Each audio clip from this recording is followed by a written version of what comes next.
स्थलेषु दासी करणेषु मन्त्री भोजेषु माता शयनेषु रम्भा रूपे च लक्ष्मी क्षमया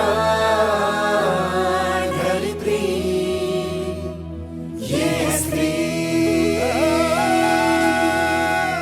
नमस्कार, तुम्ही ऐकत आहात वेणुध्वनी 90.4 FM KLE कनसू. जागतिक महिला दिनानिमित्त सिरीज प्रोग्राम आपण ऐकतोय स्त्री ध्वनी सीझन 3 आवाज बुलंद महिलाओं की. या कार्यक्रमाअंतर्गत आज आपण भेटणार आहोत सुलक्षणा शिनोळकर यांना, ज्या जायंट्स ग्रुप ऑफ बेळगाव सखीच्या अध्यक्ष आहेत. आणि त्यासोबत विशेष म्हणजे त्यांच्याबद्दल सांगायचं झालं तर त्यांनी टेरेस गार्डन केलेलं आहे आणि जवळजवळ 700 ते 800 प्रकारची वेगवेगळी झाडे त्यांनी लावलेली आहेत. सोशल वर्क सुद्धा त्या करतात. तर त्यांच्याबद्दल आपण जाणून घेणार आहोत. मॅडम, वेणुध्वनीच्या स्टुडिओमध्ये आपलं स्वागत आहे. नमस्कार मॅम. आज आपण तुमचा जीवन प्रवास थोडक्यात ऐकणार आहोत. तर सुरुवात तुमचं शिक्षण कुठपर्यंत झालं, कुठं शिक्षण झालं त्याबद्दल जाणून घेऊया. माझं शिक्षण वनिता विद्यालयाला झालंय 10वी पर्यंत. नंतर RLSला मी 2 वर्ष 12वी पर्यंत शिकले. त्याच्यानंतर माझं लग्न झालं, पण शिक्षणाची जी आवड होती ती कुठे दबलेली होती. मग मी जवळजवळ 45व्या वर्षी डिप्लोमा केला.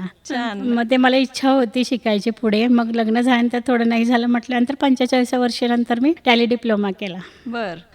म्हणजे सगळं लग्नानंतरचं जे असतं ते सगळं सेट झाल्यानंतर परत तुम्ही शिक्षण परत घेतलं. अच्छा. किती वर्षाचा होता डिप्लोमा? 1.5 वर्षाचं होतं ते. हां. पण छान झालं ते पण. आणि त्याच्या आधी पण मी माझ्या हॉबीज म्हणून शिक्षण जे काय असेल, कुकिंग्स असतील, कुठले इतर जे काय असेल, मला आवड होती खूप शिकायची. म्हणजे काय नाही काय शिकणं, नवीन काहीतरी शिकणं असे. नवीन काहीतरी शिकण्याची तुमची आवड होती. छान. म्हणजे अशा प्रकारे तुमचं शिक्षण पूर्ण झालं. हो. मग तुमच्या इंट्रोडक्शन मध्ये मी जसं सांगितलं की तुम्ही टेरेसवरती 700 ते 800 प्रकारची जवळजवळ झाडे लावलेली आहेत. हो मॅम. तर ते कधीपासून सुरू झालं आणि कसं? मला झाडांची लहानपणापासूनच आवड होती. आणि भाडोत्री घरामध्ये जिथे मी होते तिथे माझ्या संसाराचं सामान कमी आणि माझी झाडं खूप होती. माझं स्वतःच्या घरी जेव्हा आले, माझे ट्रक भरून माझी कुंडे आले आणि सामान माझं कमी होतं. इतकी मला आवड होती झाडांची. बर.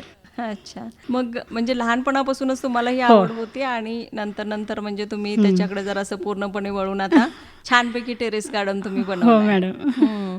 मग कुठल्या कुठल्या प्रकारची अशी झाडं तुम्ही लावलाय? सगळ्या प्रकारची झाडं आहेत माझ्याकडे. औषधी पण आहेत, फुलांची आहेत आणि शो प्लांट्स आहेत, फळ झाडांचे आहेत, सगळ्या टाईपचे आहेत. मग त्याच्यामध्ये स्पेशली अशी म्हणजे कुठली आपण सांगू शकू जे बाहेरच येतात आणि आपल्याकडे येत नाहीत अशी झाडं असावीत कदाचित, तर अशी कोणती आहेत? आहेत मॅडम. असं ॲपलचं आहे, मोसंबी आहे. पण आपण त्या प्रकारे जर करत गेलो, त्याची निगा राखली तर ती आपल्या गार्डनमध्ये पण आपण त्याचा स्वाद घेऊ शकतो मॅम. म्हणजे असं काही नाही की त्या वातावरणाला नाही. आता शेवगा झाड तुम्ही पाहिलं असेल, किती माझ्याकडे जवळपास 3 फूट असेल झाड, पण त्याच्या शेंगा ज्या आहे ना टेरेसला अशा हे होतात. आम्हाला टेरेस गार्डनचं एक हे होतं ट्रेनिंग सेंटर, तिथे 3 बिया दिल्या होत्या त्यांनी मला गिफ्ट म्हणून. त्या बिया मी रुजवून ते केले झाडं. 3 फूट पण नाही आहेत, पण त्याच्या शेंगा ज्या आहेत ते आता मी आत आणले नाही, ते दाखवले असते तुम्हाला. इथे असं जमिनीला हे होतात त्या अशा टेकतात खाली. इतकं भरभरून येतंय आणि त्याला काही नाही, घरचं जे आपलं किचन वेस्ट असतं ते असं वगैरे वापरते मी त्याच्यासाठी. आणि मुलांना जसं जपते तसंच त्यांनाही जपते. मला चैन पडत नाही झाडांच्या शिवाय. त्यांना दररोज मी बघितल्याशिवाय चैन पडत नाही. आणि खरं आहे ते, त्याच्यामध्ये पण जीव असतोय. आणि आम्ही जसं त्यांना पाहू तसं ती पण अशी फुलतात. होय ना. म्हणजे एका साहित्यिक जो असतो त्याला कसं म्हणजे एखादी वस्तू बघितल्यानंतर किंवा एखादं चित्र बघितल्यानंतर त्याला असं ओळी आठवतात किंवा सुचतात, त्याप्रमाणे तुम्हाला ती फळझाडं फुलझाडं बघितल्यानंतर म्हणजे असं वाटतं की त्यांच्यामध्ये सुद्धा जीव आहे, बोलकी आहेत असं फिलिंग येतं. हो बरोबर. आणि ते सिद्ध पण केलेलं आहे नी. आता लाजाळू बघा, आपण स्पर्श केलं तर कसं जाणतंय ना ते. मग ते आता पण प्रयोग झालेला आहे शेतीमध्ये संगीताचं. संगीत लावून ते भरभरून पीक आलंय. ते संगीत लावलं ना शेतामध्ये, त्या संगीताचा तो परिणाम झाडावरती पण होतं, हे पण सिद्ध झालेलं आहे. त्यामुळे की नाही तिथे आपण जर त्यांच्याशी असे मायेनं त्यांच्याशी राहिलं की नाही, छान अगदी ती पण भरून येतात.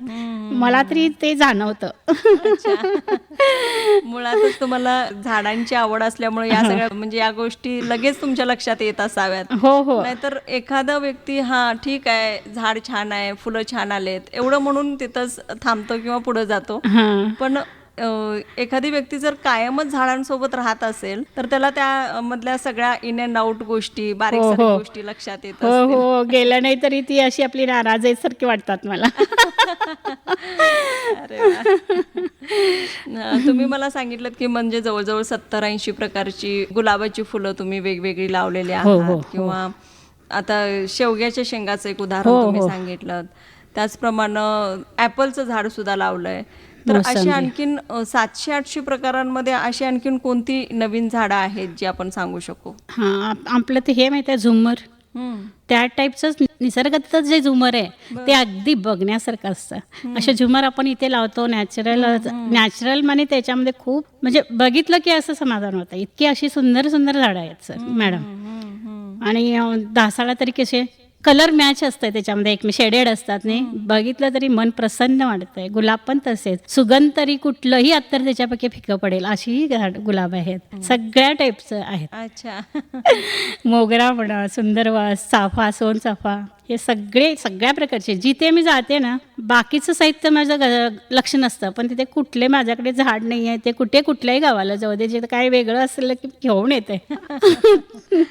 काय आपल्याकडे नाही आहे ते आणायचं, जोपासायचं. ओके. मग तुम्ही औषधी वनस्पती सुद्धा लावलायत, तर त्या कोणकोणत्या आहेत? आता तुळस आतला तो ह्याचा काढा करतो बघा आपण, ह्याच्यामध्ये करणामध्ये वापरायचा तो ओवाची पानं किंवा ते चहाचा पालाचा तो म्हणा, हा, गवती चहा. गवती चहा असेल किंवा पुदिना असेल, ते सगळं त्यावेळेला ते खूप लोक मला सांगायचे ते म्हणा. आणि ते आपलं ह्याचं ॲलोवेरा, हे सगळे ज्या ज्या अशा लागणाऱ्या आपल्या नेहमी लागणाऱ्या असतात ते पण आहेत झाड. रोजमेरी वगैरे. हो, सगळं आपल्या गार्डनमध्येच मिळतं ताजं तरी किती वर्षाच्या असल्यापासून तुम्ही ही झाडं जोपासायला सुरुवात केली, की लग्नानंतरच हे सगळं सुरू झालं? लग्नानंतर 5 वर्षांनी मी स्वतः ते करायला लागले. पण घरी आमच्या वडिलांना ती इच्छा होती, आवड होती. मग ते लावायचे विहिरीवर वगैरे असे ठेवून वगैरे छान करायचे. ते छान पाम ट्री वगैरे लावून छान करायचे. वरती त्यांनी पण गोंडे ह्याचे गुलाबाचे वगैरे झाडं लावली होती. मग ते तेव्हा पण मला थोडी आवड होती. पण नंतर लग्नानंतर 5 वर्षांनी मी भाडोत्री घरामध्ये पण तिथं पण जोपासलं. आणि आता तर मला भरपूर जागा मिळाल्यामुळे मी सगळेच तिन्ही टेरेस, फुल कॉलम, गॅलरी सगळीकडेच केलंय. मग आता स्वतःच्या घरी सगळं म्हणजे सामानापेक्षा झाडं जास्त हो हो, बरोबर मॅम. मग घरचे काय म्हणत नाहीत का, एवढी सगळी झाडं लावून ठेवलाय वगैरे? असतो ना विरोध मॅम. ते झाडांपासून काय तर होईल म्हणून त्यांना पण भीती असते, पण ते काय करत नाहीत आपल्याला. आनंदच देतात, त्यांचं कामच ना आनंद देतात ती आपल्याला. किंवा किडे वगैरे येणं आणि मग डास होणं किंवा अशा काही गोष्टी, त्याच्यामुळे जरा सापोज. बरोबर. ते मध्ये डेंग्यूचं हे आलं होतं तेव्हा म्हणायचे एवढी डास येतील आतमध्ये एवढी झाडं ठेवल्यामुळे असं म्हणायचे. पण काही अशी पण झाडं आहेत की त्याच्यामुळे ते डास येत पण नाहीत, अशी पण झाडं आहेत. अच्छा अच्छा. मग त्यावेळेला ती करोना काळामध्ये बघा ते ऑक्सिजन प्लांट, स्नेक प्लांट्स वगैरे किती लोकांनी झाडांची मागणी आली त्यावेळेला. म्हणजे जसं त्यांना गरज असेल ते झाडं त्यावेळेला किती मागायचे लोक, स्नेक प्लांट द्या, स्नेक प्लांट द्या म्हणून. त्याचं ऑक्सिजन किती आपल्याला मिळतं, त्यावेळेला किती कमतरता वाटली. मग ती प्लांट आपोआप घरी आली. कुणीच काही करू शकत नाही त्यावेळेला. बरोबर. म्हणजे निसर्गामध्ये सगळं आहे असं आपण म्हणतो ना. म्हणजे जसं उदाहरण तुम्ही सांगितलं की डेंग्यू जास्त प्रमाण वाढलं होतं डेंग्यूचं तेव्हा, जेव्हा म्हणजे तो होतो मच्छरांपासूनच. तर झाडं म्हटले की मच्छर आलेच, पण त्याच्यामध्ये अशाही काही जाती आहेत ते त्याला थोडंसं कंट्रोलमध्ये ठेवतात. बरोबर मॅम. मग याची सगळी उगानिगा राखणं आणि सगळं त्या झाडांचं म्हणजे तुम्ही म्हटलात तसं मुलांसारखं त्यांना सांभाळावं लागतं. तर हे सगळं मग कसं मॅनेज होतं तुम्हाला? जसा वेळ मिळेल तसं मी ऍडजस्ट करते. आणि आवड असेल तर सवडी मिळतेच. आणि त्याला कसं महिन्यातून एकदा ते मिक्स खत वगैरे असं मिळतं, ते घालते. म्हणजे 1-2-3 महिन्यांनी. आणि 4-5 वर्षांनी त्याचं माती परत चेंज करावं लागतंय. ते चेंज करते मी मध्ये माती. ते पूर्ण त्याची मुळं छाटली जातात परत आणि ते रिपोर्ट केलं जातं. त्यामुळे की नाही नंतर परत ते छान भरते. अच्छा. म्हणजे ते मुळाने भरलेली असते पॉट ते, त्यामुळे ते मुळं थोडी कट करून परत रिपोर्ट करावं लागतंय. 2-3 वर्षांनी तरी केलंच पाहिजे. सगळी प्रत्येक झाड काढलं पाहिजे. अच्छा. कमळ पण आहेत पाण्यामधले, त्याच्यामध्ये मासे म्हणा सगळं. मग या सगळ्या गोष्टी करण्यासाठी तुम्हाला कसा वेळ मिळतो? किंवा आता तुम्ही म्हटलाच आहात की आवड असेल तर सवड ही निघते. पण तर सुद्धा म्हणजे एखाद दुसरं झाड किंवा एक 5-10 झाडं सांभाळणं एखाद्याला जमत नाही आणि 700-800 प्रकारची झाडं सांभाळणं म्हणजे खरंच खूपच चॅलेंजिंग आहे ते. कसं काय करता तुम्ही? मी उठतेच आधी मी 4 ते 5 दरम्यान माझे उठणं असते आणि त्यामुळे मी ते कसं ॲडजस्ट करते माझ्या त्या वेळेनुसार. आणि जरी जमलं नाही दिवसभर मला कुठे कामात असले तरी रात्री जेव्हा मला वेळ मिळेल तेव्हा परत मी जाते त्यांच्याकडे असं करत. पण मला गेल्याशिवाय चैन पडत नाही त्यांना बघितल्याशिवाय. केली वेणुध्वनी 90.4 FM वरती तुम्ही ट्यून इन आहात आणि जागतिक महिला दिनानिमित्त स्त्रीध्वनी सीझन 3 आवाज बुलंद महिलाओं की हा सिरीज प्रोग्राम आपण ऐकतोय, ज्यामध्ये सुलक्षणा शिनोळकर आपल्यासोबत आहेत. तर मॅडम, झाडांबद्दलचं तुमचं प्रेम आपण सांगितलं आणि तुमची जी आवड आहे ती तुमच्या चेहऱ्याकडे बघून दिसून येते. तर झाडं सांभाळणं म्हणजे तुम्ही जसं म्हटलं तसं एखाद्या मुलाला सांभाळण्यासारखं आहे आणि तेवढीच आपण काळजी घेतली पाहिजे. तर त्याला खतपाणी घालणं म्हणा, मग ते थोडासा अभ्यासही त्याला करावा लागतो का? हो, करायला पाहिजे. प्रत्येक झाड एखाद्या आमच्याकडे तुळस वगैरे मागायला येतात ते त्यांना कसं ते शेणखत माती किती प्रमाणात घातली पाहिजे ते सगळं त्यांना सांगून दिलंच पाहिजे मॅम. नाहीतर ते जास्त पाणी घातलं, पाणी पण जास्त होता कामा नये. होय ना, अगदी लेवल त्याला जेवढं पाहिजे तेवढंच आवश्यकतेनुसार दिलं पाहिजे मॅम. बरोबर. आणि खत पण भरपूर घालून पण हे चालत नाही त्याला, मग ते जळली जातात ते झाड. मग 3 महिन्यात एकदा थोडंसं 1 चमचा घातला तरी मिक्स खत ते चालतं. आणि आम्ही रिपोर्टिंग करतो तेव्हा त्याला 1:3 त्याचं पोर्शन असते ते खताचं आणि माती. स्पेशल माती असते ती झाडांसाठी. आणि ते खत पण शेणखत असं आधीचं असतं ते, त्यामुळे दोन्ही मिक्सर करून खाली थोडी वाळू घालावी लागते आणि ते लेअर लावून मग त्याच्यामध्ये लावलं जातं झाड. मग हे सगळं तुम्ही शिकलात स्वतः की कसं काय? मी स्वतःच ते बघून बघून शिकले, बघून. अच्छा. वडिलांचं वगैरे करायचं बघून शिकले. हां. मग आता जे 2-3 वर्षानंतर झाडं बदलायची असतात किंवा झाडातली माती काढायची असते ते सगळं तुम्हीच करता एखाद्याची मदत घेऊन? मदत घेऊन. आणि त्याला खूप लोक लागतात. वरती टेरेसला माती चढवावी लागते, त्याला ते थोडी माळी लोक घ्यावेच लागतात त्यावेळेत. एरवी तुम्ही कटिंग वगैरे करू शकता, त्यांना स्प्रे करू शकता, त्यांची काळजी घेऊ शकता, पण ते रिपोर्टिंग करताना मात्र तुम्ही इतरांची मदत घेतलीच पाहिजे. माळी पाहिजे, ती टेरेस गार्डनला वरती माती गेली पाहिजे ना ओझ, आणि ते सगळं परत आणलं पाहिजे खाली नको असलेलं, त्यावेळेला मात्र मदत हवीच. मग आता म्हणजे जी फळझाडं असतील किंवा एखादी मोठी झाडं सुद्धा तुम्ही ते मोठ्या अशा पॉटमध्ये वगैरे लावलेली आहेत, तर त्याची कशी उगानिगा म्हणजे तशी येतात ती? येतात भरपूर फळांनी भरलेले. एक आंबा जवळपास नारळ एवढा होता माझ्याकडे, आणि तो इतका रुचकर. माझ्या टेरेस गार्डन ग्रुपची मीटिंग होती, प्रत्येकाने तो खाल्ला. म्हणजे किती मोठा असेल, 40 मेंबर होता मी. एक आंबा तेवढ्या मेंबरनी खाल्ला, एवढा मोठा आंबा झाला होता. अरे वा. नाही, येतात टेरेसला पण येतात फळं. होय ना. मी बघते ना, मी केले खाते.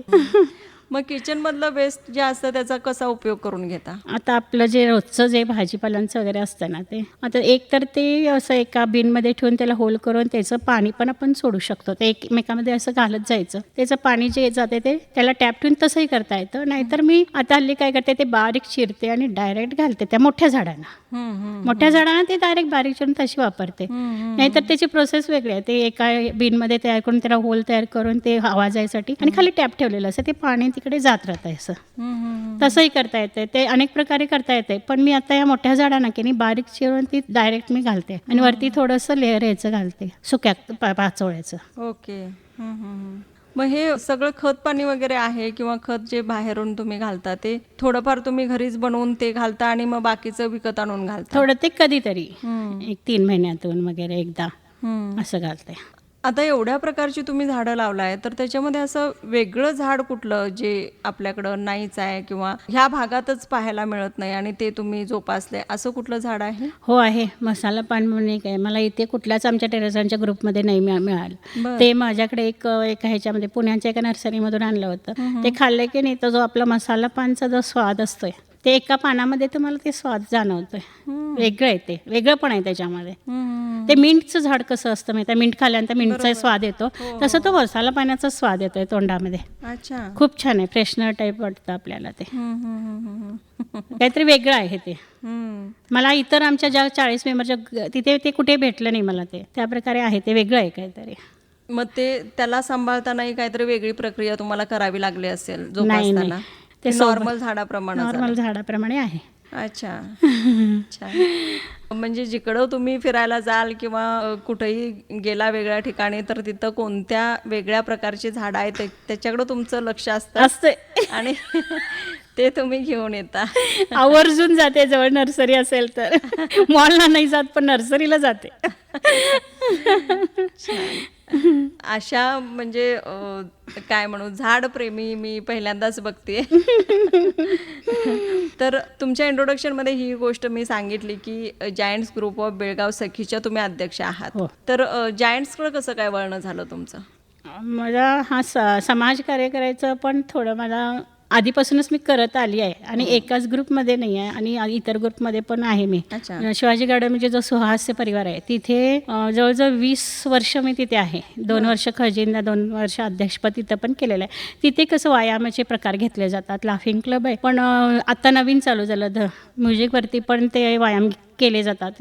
20 मिनिटाचा तो काय वाचतोय आणि बाकी पायापासून डोक्यापर्यंत जे व्यायाम असतात ते हास्याचे प्रकार घेत घेत घेत केले जाते. मग तिथे पण असते आणि शिवप्रतिष्ठानमध्ये पण असते. बगीचा मंच सुधारणा तिथे पण कार्य करते. युद्ध कला कौशल्य जे आहे त्यांच्यातर्फे पण असते तिथे. म्हणजे कसं एक आवड असते त्या प्रकारे. आणि सकाळचा जो वेळ असतो घरी उठायच्या आधी माझा तो 5 ते 5:30 ते 6:30 पर्यंत शिवाजी गार्डनमध्ये असतो. आणि दर सोमवारी महाराजांची जी विधिवत पूजा केली जाते जवळजवळ 20 वर्ष आम्ही ते करतो दर सोमवारी. छान. मग म्हणजे शिवप्रेमी तुमचा group करतो. शिवप्रेमी आहोत सगळे ग्रुप तिथे. म्हणजे वेगवेगळे ग्रुप आहेत 4-5 ग्रुप आहेत गार्डनमध्ये. अच्छा. मग ते नित्यपूजा ग्रुप वगैरे वेगवेगळे आहेत पण दर सोमवारी जो आपल्याकडून आपल्या ग्रुपतर्फे केला जातो. छान छान. म्हणजे 5:30ला आम्ही दररोज गार्डनमध्ये 5:30 ते 6:30-7 पर्यंत सकाळचं. छान वाटतं निसर्गाच्या सानिध्यात पशु पक्षी सूर्यदेव येत असतात. छान वाटतं आनंदून जातो मन सगळं विसरून जातो. मोबाईल जसं आपण चार्जिंग करतो तसं वाटतं. नाही गेलं तर चैन नाही पडत आम्हाला. आणि एक्सरसाइज पण होतो हवा पण छान मिळते. बरोबर. त्यामुळे आम्हाला आनंद मिळतोय भरपूर महाराजांच्या सानिध्यात. छान. किती लोकांचा ग्रुप आहे तिकडे? तिकडे 60 जणांचे. अच्छा. तो लाफिंग क्लब जो आहे तो 60 जणांचा आहे.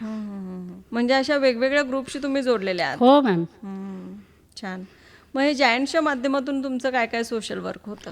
इथे जिथे गरज असते ना मुलांची शाळेमध्ये फी भरायची असेल. आता आम्ही परवाच खेड्यातून गेलो होतो कुठं आगसगाव अंधेगनूर माळनाट ज्या अशा ग्रामीणमध्ये शाळा आहेत की नाही आपल्या शहरी भागामध्ये भरपूर त्यांना देणारे पण डोनर पण भरपूर असतात. पण ह्या खेड्यामध्ये की नाही तिथे जरा कमतरता असतेच. मग आम्ही तिथे आता परवाच बघा 4 दिवस पण नाही झाले 20 तारखेला आम्ही जो केलं शुक्रवारी गेलो होतो 4 शाळांमध्ये. तिथे स्पोर्ट्स सगळं साहित्य दिलं. ती मुलं इतकी आनंदून गेली. ते त्यांचा जो आनंद असतोय ना ते आम्हाला खूप म्हणजे खूप त्यांच्या चेहऱ्यावरचा आनंद त्यांच्या ते बघितल्यानंतर ते इतके खुश होतात परत या बोलवतात असं. म्हणजे ते असेल किंवा एखाद्याचा आजार असेल त्याला जर त्याची आर्थिक मदत असेल किंवा एखाद्याची फी भरणं असेल. कॉलेजच्या एका मुलीची मेडिकलला होती तिला जरा प्रॉब्लेम होते तसं काहीतरी असतंय ना मॅडम. आणि एखाद्याचं परवा पण ह्याला जोगेश्वरला एक लग्न होतं 2 दिवसावरती लग्न होतं आणि प्रॉब्लेम झाला राशनच नव्हतं. मग आम्ही सगळ्या सखी म्हणून कॉन्ट्रीब्युशन काढून आम्ही ते केलं जातं. आणि असं पण होतं की काहीतरी इन्सिडन्स घडतं आणि सकाळी काहीतरी ते गॅसच्यामुळे काहीतरी त्या लेडीजचं घर हे झालं असतं. संध्याकाळी आम्ही सगळा पूर्ण संसार जोडून राशन 3 महिन्याचं दिलं. पूर्ण संसार जोडून दिला. म्हणजे त्या कॉन्ट्रीब्युशनमधून करतोय आम्ही सगळं सखी मिळून. तो पण आमचा ग्रुप 40 सखींचा ग्रुप आहे. जायंट्स ग्रुप ऑफ बेलगाम सखी ज्या सखी पण सगळ्या सहकार्य करतात आणि अशा काही सुंदर सुंदर उपक्रम केले जातात. आणि आता राकसकोपला आम्ही गेलो होतो परवा 1 महिना झाला. तिथे कसं त्यांना शाळेमध्ये भरपूर पुस्तकं होती पण ठेवायचं शाळा पण छोट्या असतात ग्रामीण भागामध्ये तेवढी त्यांची सोय नसते. कपाट एक पुस्तक ठेवायला येणं होतं. मग असंच आमचे जायंट्समॅनचे उमेश पाटील सरांनी त्यांनी कपाट दिलं आणि आम्ही तो प्रोजेक्ट राबवला तिथे. की खुश झाले ते की आपल्या शाळेतनं असं आलं. म्हणजे छोट्या छोट्या गोष्टी असतात फुलने फुलाची पाकळी पण ते खूप ग्रामीण भागात खूप महत्त्वाचं आहे. होय ना. हो.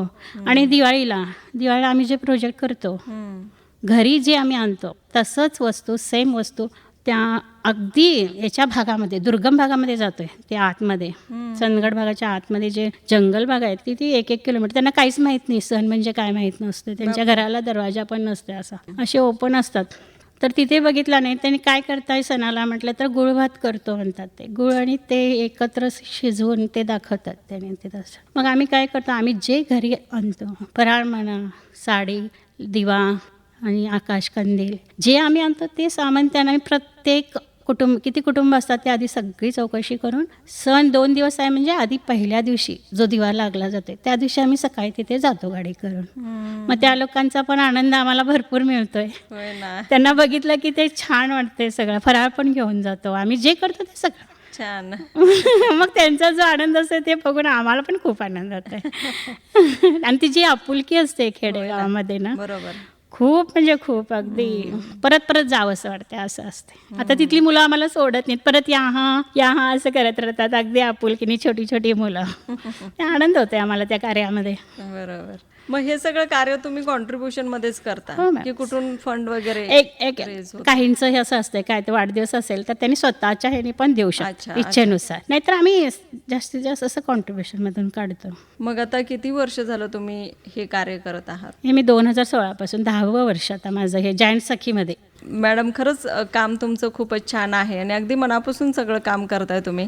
जसं झाडांची सेवा असेल किंवा ग्रुपच्या माध्यमातून जे सोशल वर्क तुम्ही करताय त्याच्या तिकडंही तुमचं खूप अगदी मनापासून काम होतं आणि त्याच्यामध्ये तुम्हाला आनंद मिळतो.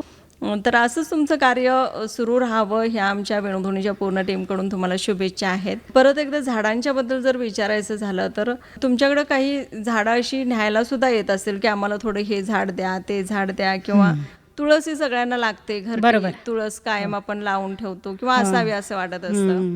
तर अशी झाडं कोणती तुम्ही अशी देऊ केलात का लोकांना? हो, दिलंय मॅडम. ऑपरेशनमध्येचे जे येतात, आता अधिकारी कोण वर्ग नवीन आला असेल, पोलीस अधिकारी असेल किंवा एखाद्या कोणता स्पेशल व्यक्ती येत असेल तर हल्ली काय झालं, झाडं मग हो, जवळजवळ 40 स्पॉट पण मी तयार करून दिलेलं आहे. अच्छा, म्हणजे तेही काम करतात गिफ्ट म्हणून. Okay, okay. म्हणजे त्यांना एक झाड गिफ्ट देण्यासाठी बरोबर, बरोबर. असंही देते. छान छान. म्हणजे ते झाडं लावा, झाडं जगवा, जे त्यांनी जे बोलतात नाही ते हां, प्रत्यक्षात देऊन करावं. म्हणजे त्यामुळे त्यांनाही जरा हे होतं ना, झाड दिलं म्हणजे जगवायची झाडाची आवड तरी निर्माण होईल. एक झाड जगवता जगवता दुसरं आणि घेऊन येतील बरोबर. म्हणून छान छान. ते देते मॅम.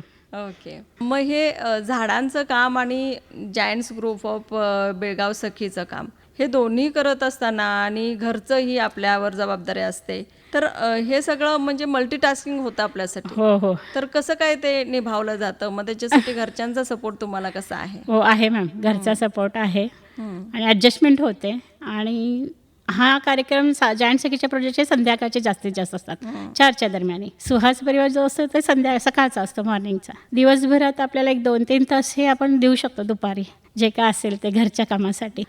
रात्री मग हो ना, असं करून ते बरोबर ॲडजस्टमेंट आहे मॅम. म्हणजे पूर्ण दिवस तुमचं शेड्यूल फिक्स आहे, त्याप्रमाणे होत राहतं. आणि मला ते आवडते, मला बिझी राहणं आवडते.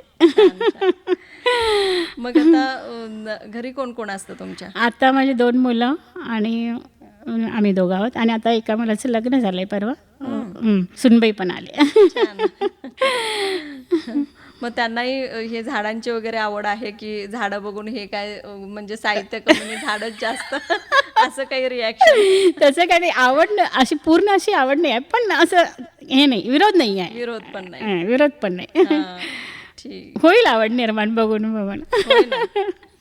आणि आम्ही तुमचे व्हिडिओज बघितलेत, खूप छान गार्डन बनवलंय तुम्ही. अर्थात त्याची उगानिगा करणं तेवढंच चॅलेंजिंग आहे आपल्यासाठी, पण थोडासा वेळ काढून आपण जर केलं तर ते शक्य आहे असं तुम्ही म्हटलात. आहे. तर खरंच खूप छान गार्डन केलेलं आहे आणि अगदी म्हणजे ज्यांना अजून माहिती नाही त्यांनी जाऊन बघावं असं मी म्हणेन. तुमचं गार्डन किती सुंदर आहे ते. हो, नक्की. आणि आपल्याकडे जर अशी काय जागा असेल तर नक्कीच त्यांनी ट्राय करावं. हो करावं. तर खूपच छान गप्पा मारता तुम्ही आणि खूप छान वाटलं तुमच्याशी बोलून. तर याच्या व्यतिरिक्त आणखीन काही हॉबीज आहेत का तुमच्या? हो आहेत. काय? मला माझे वडील युद्धकौशल प्रशिक्षक होते. मग त्यावेळेला आपण लहान असतो नाही, त्या वडिलांची भीती पण त्यावेळी.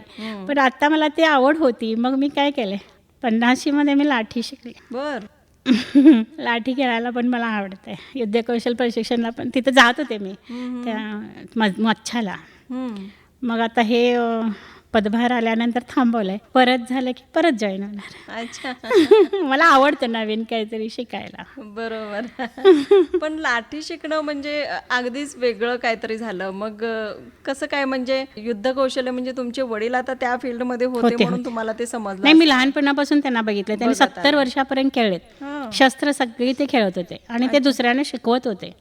असं होते ते. पण आम्ही भीती असते ना वडिलांची, त्यावेळेला त्यांच्याकडे आम्ही काही बोलू शकत नाही, भीती होती. पण ते मला बघून बघून आवड होती मनामध्ये, मग मी थोडं ते पण म्हणजे आता तुमच्या लग्नानंतर घरच्यांनी तुम्हाला चांगला सपोर्ट केला? मग केलाय बरोबर. नवनवीन कुठल्याही गोष्टी शिकण्यासाठी कुणीही विरोध केला नाही, सगळ्यांनी सपोर्ट केला. त्यामुळे मी इथे आले. आणि घरच्यांनीच नाही तर इतरांनी सुद्धा मला भरपूर लोकांनी, कळत नकळत भरपूर लोकांनी मला सहकार्य केलेलं आहे. आणि याच्या व्यतिरिक्त सद्गुरू वामनराव पै, ते करोनामध्ये आपल्याला बाहेर पडता नाही आलं, मग तेव्हा आम्ही 4:30 ते 6:30 पर्यंत त्यांचा अभ्यास केला. त्यांचं कसं, तूच आहेस तुझ्या जीवनाचा शिल्पकार, हा याच्याभोवती ते फिरले, त्यांचं तत्वज्ञान फिरलं जातं, त्याच्यावरतीच आहे. मग ते काय आहे, मग त्यांचा अभ्यास केला. नंतर मी दौरा सुद्धा केले. त्यांनी त्यांचा काय दौरा आहे, आपला विद्यार्थी राष्ट्राची संपत्ती, तो घडला पाहिजे, त्यांना मार्गदर्शन केलं पाहिजे. म्हणून मी ते जीवन विद्या मिशनचं मुंबईची एक शाखा आहे, विद्यार्थी अभियान म्हणून. तिथे कसं सगळे उच्च अधिकारी असतात आणि स्वतःचा वेळ पैसा स्वतः खर्च करून शाळेमधून प्रशिक्षण देतात. 1 तासाचं असतं ते, पूर्ण सगळीकडे फिरतात ते इंडिया म्हणा. तर तिथे कसं मी पण त्यांच्या दौऱ्यामध्ये गेले होते 4 दिवस, कोल्हापूर दौऱ्यामध्ये. म्हणजे विद्यार्थी कसा घडावा, राष्ट्र उत्तम नागरिक कसं बनावं, हे सगळं अभ्यास कसा करावा, काय सगळं त्याच्यामध्ये 40 मिनिटांमध्ये त्यांनी शिकवतात मुलांना.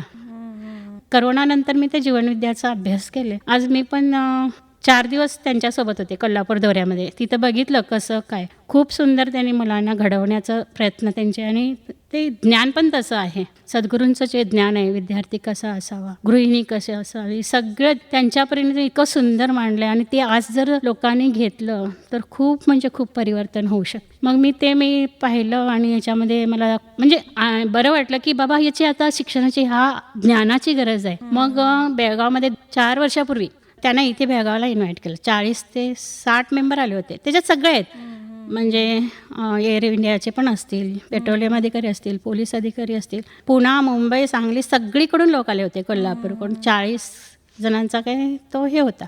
त्यांना माहिती आहे, गुजरात भुवनला त्यांची व्यवस्था केली होती. आणि जवळजवळ 250 शाळांमधून त्यांनी मार्गदर्शन केलं. 4 दिवस इथे होती ती टीम पूर्ण. मग ते विद्यार्थी तर घडला पाहिजे चांगला, आणि सध्या तेच महत्त्वाचं आहे खूप. मग मी तो पण हे केलेला आहे, प्रयत्न केलेला आहे बेळगावच्या शाळामधून. चंदगड भागामध्ये, त्या भागामध्ये खानापूर, चंदगड, असं काही करत असते अशा प्रकारे. म्हणजे अध्यात्माची थोडीफार आवड आहे? हो, आहे मॅम, आहे. आणि सद्गुरू वामनराव पै यांच्या ज्ञानाचे, म्हणजे जे ऑनलाईन क्लासेस असतात त्यांचे, रात्री 10:30 ते 11:30, ते पण मी त्यांच्या अभ्यास वर्गात असते. करोना काळापासून मी त्यांच्या ज्ञानाचा अभ्यास केला. आणि इतकं सुंदर ज्ञान आहे, आणि त्याच्यामध्ये काहीच नाही आहे विज्ञानावर आधारित, कुठली अंधश्रद्धा नाही, काही नाही. त्यामुळे की नाही, ते जर मनापासून जर आपण घेतलं ना, तर खूप म्हणजे खूप माणसामध्ये परिवर्तन होत आहे. आणि तू जीवनाचा शिल्पकार आहे हे आपल्यालाच कळतंय. बरोबर. खूप म्हणजे खूप सुंदर आहे ते अध्यात्म, त्यांचं ज्ञान खूप सुंदर आहे. आणि अशाच अनेक लोकांनी मला मदत केली आणि चांगल्या चांगल्या गोष्टी माझ्या आयुष्यात येत गेल्या. आणि अजूनही ते मला रात्रीच्या त्यांच्या क्लासमध्ये असतो, काही पण असलं आहे नाही माझ्याकडे काहीतरी काळजी, मला काहीतरी शिकायचं असेल तर मी केव्हाही त्यांना विचारू शकते. आणि ते तसे मदत पण करतात. म्हणजे कुठं काय अडलं बाबा, हे काय समजलं नाही, तर ते गायडन्स देतात, सॉल्व्ह पण करतात माझा काय प्रश्न असेल तो. छान. म्हणजे सध्या अध्यात्माकडे थोडं वळलंच पाहिजे, कारण अध्यात्माकडे वळून त्याचे जे चांगले विचार आहेत ते जर आपण आत्मसात केले तर तुम्ही म्हटल्यासारखं खरंच आपल्यामध्ये थोडंसं परिवर्तन येतच होतं. आणि मन एकाग्र ठेवणं किंवा मन शांत ठेवणं ही सध्या काळाची गरज आहे. होय मॅम. कारण आपलं जे आजूबाजूचं सगळं विश्व आहे ते अगदी कॉम्पिटेटिव्ह झालंय, धावतं जग झालंय. त्यामध्ये स्वतःला स्थिर ठेवणं, स्वतःचं मन स्थिर ठेवणं हे खूप गरजेचं आहे. आणि तरच आपलं आरोग्य नीट राहणार आहे. बरोबर. आणि आपण बाकीच्या सगळ्या गोष्टी व्यवस्थितरित्या करू शकू. त्याने हा पण ग्रंथ लिहिलाय, शरीर साक्षात परमेश्वर. पण कसं आपल्या शरीराची निगा घेतली पाहिजे हे पण त्याने सांगितलं. कुठलाच असा विषय त्यांनी ठेवला झालेला नाही आहे की गर्भापासून ते शेवटच्या क्षणापर्यंत आणि नंतरसुद्धा सगळा त्यांनी विषय अगदी मांडलेला आहे छान. आणि संतांचंच ज्ञान आहे, त्यांनी ते अगदी सोप्या भाषेमध्ये ते पुढे नेलेलं आहे. एवढंच आमचं जे ज्ञानेश्वर माऊली म्हणा तुकाराम मारून जे केलंय ते संतांचं आतापर्यंतचं जे आहे ज्ञान तेच त्यांनी सोप्या भाषेमध्ये ग्रंथ निर्माण केले छोटे छोटे. म्हणजे ते आता विद्यार्थ्यांना, गृहिणींना बरोबर. आणि समाज उपयुक्त काय असतील ते असं करत गेले. मला ते आवडलं. आणि खरोखर विज्ञानाबरोबर प्रज्ञानही पाहिजेच. नक्कीच. खूप छान वाटलं तुमच्याशी बोलून मॅडम, आणि तुमचा जो प्रवास होता तो आपण थोडक्यात आपल्या लिस्नरपर्यंत पोहोचवला. तुम्ही या कार्यक्रमासाठी वेळ दिला त्याबद्दल थँक्यू सो मच. तुम्ही मला या कार्यक्रमात बोलवल्यात त्याबद्दल खूप खूप धन्यवाद. आणि विनोद गायकवाड सरांनी मला इथे पाठवलं त्यांचेही मी खूप खूप धन्यवाद मानते आणि खूप खूप आभारी आहे. Thank you madam. थँक्यू. कार्येषु दासी करणेषु मन्त्री भोजेषु माता शयनेषु रम्भा रूपे च लक्ष्मी क्षमया धरित्री ये स्त्री. हा होता आजचा विशेष कार्यक्रम जो आपण केली वेणुध्वनी 90.4 FM वरती ऐकत होतो. स्त्रीध्वनी सीझन 3 आवाज बुलंद महिलाओं की हा कार्यक्रम आपण ऐकला. महिला दिनानिमित्त आमचे सिरीज प्रोग्राम चालू आहेत, त्याच्या अंतर्गत आजचा हा विषय होता. सुलक्षणा शिनोळकर आपल्यासोबत होत्या, ज्या जायंट्स ग्रुप ऑफ बेळगाव सखीच्या अध्यक्ष आहेत. आणि जवळजवळ त्यांनी टेरेस गार्डनवरती 700 ते 800 प्रकारची वेगवेगळी झाडे लावलेली आहेत. सोशल वर्क त्या करतात. त्यांच्याशी आपण बोलत होतो. कसा होता आजचा एपिसोड जरूर कळवा. त्यासाठी नंबर आहे 9019904904. ही आहे केली वेणुध्वनी 90.4 FM ची प्रस्तुती. नमस्कार.